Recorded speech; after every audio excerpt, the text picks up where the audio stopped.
Now from the University of Okoboji, it's Okoboji Broadcast with Jeff Thee. Welcome to Okoboji Broadcast, everybody. I'm Jeff Thee on a rainy day, but it's warm, dry, and very welcoming right here at the Dickens County Museum. I've got Mary Dreier here with me.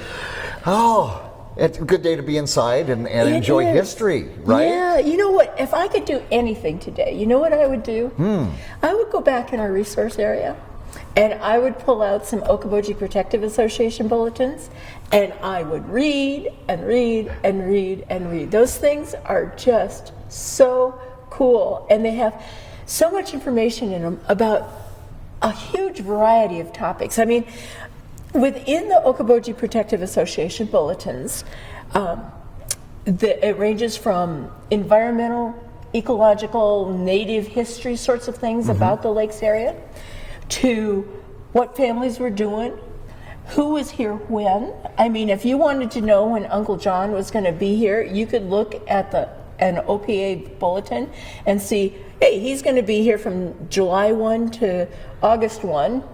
And you could visit him then. You could find out which private people had docks that were long enough to accommodate steamboats at the area. Right.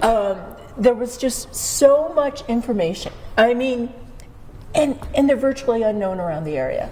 To me, they are the primary source of first-hand accounts of life at the lakes between, say, 1907 to 1940 or so. Almost like an index where you could find things, you know, from that era. And what makes them even cooler now is that Frank Christensen, our resource person, spent about a year indexing these. Oh, wow. So that, for instance, if you're looking for the Thee family, you can go through Frank's index and he's highlighted the main words that are in different articles and shows which volume they're in and whatever. So makes it way easier than having, for doing a little research, doesn't it? Exactly. So the other things you find in these bulletins are a lot of obituaries, a lot of articles about people of interest to the area. Also, just kind of random things about who is doing what with whom, which is always kind of fun. And other, what do I want to say? Just interesting historical stuff that was going on that may have gone into obscurity by now. Right. Yeah. It doesn't take long for things to go into obscurity. No, it doesn't. Yeah. It doesn't. So we talked about these today at Way Back When, and the folks there, most of them had never seen these before, and we laid them out on the chairs, and everybody took a volume of them and was looking for kind of weird stuff to within the volumes to talk about, and it was really fun. We were also lucky to have Barb Mendenhall here. The Mendenhall family has been associated with the Okoboji Protective Association for over a century. Oh my. Over a century. And so Barb has just a wealth of information about not only the bulletins, but also the Okoboji Protective Association in general. So to have her here this morning was really, really nice. I bet it was. It was. And she's fun too. Yeah, indeed, yes. Yes. First-hand information, that's kind of nice to have, yes. Let me show you something, Jeff. Okay. The first time that I came to the museum, I don't even think we were living here yet. I asked if they had these bulletins, and they did. And I was just kind of leafing through them. The first thing that I came to was this picture. And this is a picture of my uncle when he was 5 years old next to a fish. Big ol', yeah. And there's this little story that goes along with this picture. Let me share it because it's pretty good. And this was from 1921. Okay. There are two ladies of the Lake region who will celebrate July 15th each year in the same catalog with July 4th and the other legal holidays. With nothing but amateur fishing experience, Mrs. P. Ort of Manning and Mrs. P.O. Bjornson of Milford, that's my grandma, went out fishing on the eventful date, stating they would bring in a big one. Now, I have to tell you, my grandma is shorter than me. Okay. She was probably only this high and itty bitty, tiny. Off Eagle Point they had a strike. And without masculine assistance, love that phrase, they pulled in a 16-pound pickerel measuring 42.5 inches long. The picture shows Ellis Bjornson, 5 years old, the same height as the pickerel. Many of the men who consider themselves professional anglers, but who have not been able to land any of this size, are strangely silent. Don't you love it? I love it. And that's how many of these articles are. There's a little bit of editorial license with them, and a little bit of, there's a lot of humanity in these articles. And I think that's what I enjoy. I mean, think of this. This strikes home today because of the humanity in it. Yeah. Yes. It does. It really does. I just love that. The men were strangely silent. I think that's true today. Well, yeah, I think so too. But in these books, if you're looking for anything about your family, if your family's been here for a long time, this is a great source of information about your family that folks don't think about. And it's not like on the genealogy websites like Ancestry.com doesn't have this stuff. This is stuff that's just local for and available here. There's a lot of poetry, wonderful poetry about the lakes written by lakes area people. A lot of photographs, a lot of stuff about fishing and hunting. Because the Okoboji Protective Association was very involved in the creation of rules and regulations for the Iowa Conservation Commission. Okay. They're the ones who worked towards getting limits on the number of fish you could catch. Okay. They worked on boating safety. They were the ones that came up with, hey, you have to have a light on your boat for if you're out after dark. Yeah. So there's all sorts of stuff like that. Another thing that is really fun are the advertisements for local businesses that are in here. Some long, long gone. Yep. Up to the minute cottages for rent in Arnold's Park. There are also prices, which makes it really fun. Dates it real quick, doesn't it? Yeah, it really does. It does. Yeah, these are just fun. And it's a resource that I hope folks in the area will come to enjoy as much as we do here. And this one is from? 1921. Wow. Yeah, 1921. There's an article in another volume. This one is from 1912, and it tells the story of the dredging of the canals over by between Emerson Bay and Miller's Bay, by Crescent Beach and by Gull Point State Park. Right. Let me just read you just a little bit of this. The new Lakewood Park, recently platted by J.A. Beck and H.E. Mills, between Miller and Emerson Bays and West Okoboji, is now fast taking form and promises, when completed, to be one of the beauty spots of the Iowa Great Lakes. The powerful dredging machine is now at work and has over 1/2 mile of excavation completed. The dredge is the modern type of the Fairbank floating dredge. Are you ready for this? The boat is 72 feet long by 16 feet wide and weighs over 100 tons with a capacity of 2,000 cubic yards of dirt per day. Having their own electric light attachments, the contractor is enabled to work at night and a day shift. The new Lakewood Park embraces about 300 acres of land, extending from Miller's Bay on the north to Emerson Bay on the south and the main lake on the east. And it's just a beautiful area. Has a map of the proposed lot configuration. The lowlands are very little above the water level of the lake, and some are a little below. It is this that has held back the development in the past. By dredging this low land, making lagoons, islands, and waterways, connecting the same, and also connecting Little Emerson and Big Emerson Bays, as well as Miller's Bay, and making 2 waterways to the main lake, one just north of Eagle Point and one on the north or on the south of Gull Point. Those are not there anymore. So there are 5 openings in the lake, and it talks about how the canals vary in width. What I think is really considering that the Lakewood Park Association is very much alive and well to this day, I actually live in that area, so I'm a member of this association.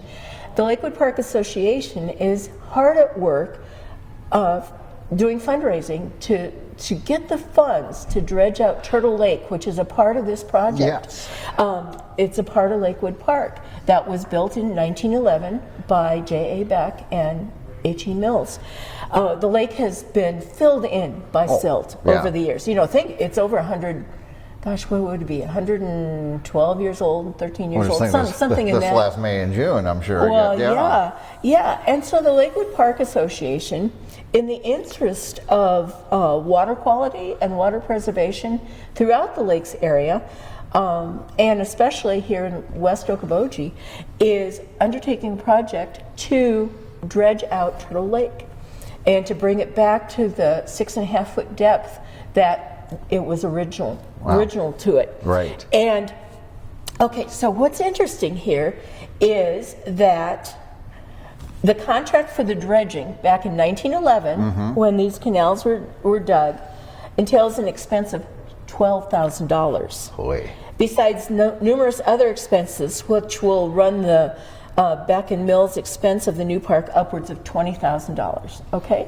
1911, the whole 300 acres being dredged with all these canals and all these outlets and the bridges and the fancy smashy windmill whose only purpose was to provide a place for reading fine books. $20,000. Okay? The Turtle Lake project that we're undertaking this year to just dredge out Turtle Lake, $750,000. I was going to say it's got to be on the close to $1 million. Yeah. So it just shows you how much prices have gone up. Oh, yes. You know, but well, it's only been a century and 10, 15 years. So I guess we have seen some inflation since then. But I wonder if there's been any dredging has gone on in the last century. I mean, I'd be curious to know. I know that the northern parts of the canals, the ones closer to Miller's Bay, were dredged out, I can't tell you exactly, 10, 15, 20 years ago, something like that. Yeah. The canals on our side, on the Emerson Bay side, I don't believe have ever been dredged. Okay. Maybe they have. I don't think that they have. Yeah, and really when you think about the time that's gone by, pretty fortunate. And probably well planned that it wouldn't have all that coming in, Right. So somebody had that going on, 1911. I so wish I was around in 1911 when this was going on to actually see this 70-foot long dredge machine doing this, dredging it out of, there were some hills, with oak trees on it, but there was a lot of marshy ground, like where our house is, I'm sure was part of the marsh, and that dirt was added to the marshy spots to build it up. Sure. I would just have loved to have been a part of that process. Well, thank goodness. Yeah, and I'm going to make a copy of this article for the Lakewood Park Association. They probably have not seen this. Yeah. And so it adds more credence to what they're doing today. An article back from 1911. Yes. Yeah. When it was originally done. That's pretty marvelous. That is part of the fun of history. Yes, it is. It really is. And, we have a lot more resources here back in our resource area, and they're freely available to anyone who comes in. We have plat books, like this 1911 plat book of the county. I've just pulled up the Milford Township plat, and it shows parts of Old Town Milford, which was actually a little bit south of town along Mill Creek. And these plat books are such a great resource for finding out where your grandpa lived on his farm, whatever. We have plat books. Actually, we have one dated 1860, I think it is. It doesn't have anything on it, but it was the first platting kind of the county. Other resources we have lots of maps. This is a 1971 fishing map of Big Spirit Lake from the DNR. We have, or the Iowa Conservation Commission. Right. We have a large map collection, including some recent donations of the original plats from all the area cemeteries. No kidding. These predate 1900. They are just incredible, and you can actually read the names of the person in those plots. So another valuable source of information, in addition to all the old newspapers we have. Yes. We have the beacons back to 1871. We have community histories for all the communities. We have books by local authors. I know I'm forgetting stuff. I know I am. What am I forgetting?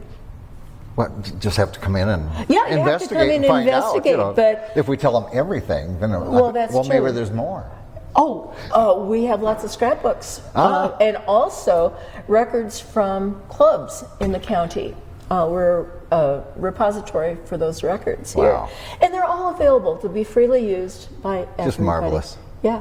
And aren't we fortunate that these things have been held on to? Right.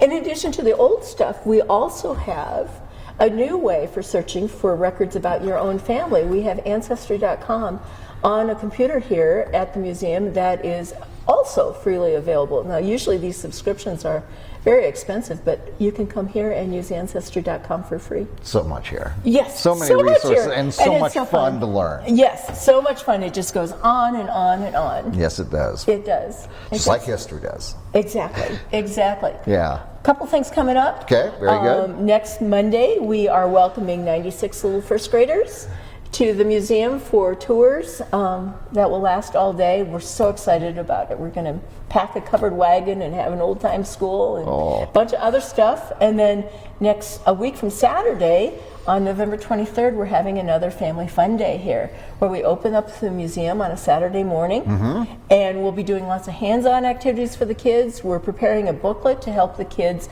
learn more about our 1883 depot so that they can become a junior engineer by completing all the activities. Oh, how cool. And win a fabulous prize. It involves donut holes. Yes, yes. So that's coming up, and December 11th is our Christmas in the Depot, where we will be bringing out our vintage pump organ. Yes. From the Arnold's Park Friends Church. We've got Barbara Falk coming to play it again. And do some Christmas carols? Christmas carols in the old depot. What could be better? You and did that last year. storytelling, we did it last year. Yeah. Yeah, it'd be cool for you to come that day. And maybe we can tell some tales of our old Christmases. Exactly. Yeah. That would be awesome. That'd be fun. Let's plan it. We have the mostest fun. That's We what we do. do. Yeah, We right do. here at Dickinson County Museum. Mary, as always, thank you for taking time with me and sharing you, Jeff. these fabulous treasures right here Yep. in Dickinson County. And we want to thank you for watching us right here on Okoboji Okoboji Broadcast from the studios at historic Arnold's Park Amusement Park is brought to you in part by West Wealth Management, a financial advisory practice of Ameriprise Financial Services. Advisor Jan Spielman, AJ Spielman, and Erica Wachholz. The headquarters of the University of Okoboji is at the Three Sons, open Monday through Saturday 10 to 5 and Sunday from 10 to 4. Bank Midwest, dream big, plan wisely, live well. Lakes Regional Healthcare and Avera Partner. Beck Engineering in Spirit Lake. Be Radiant Laser Skin Studio in the Okoboji Plaza in Okoboji.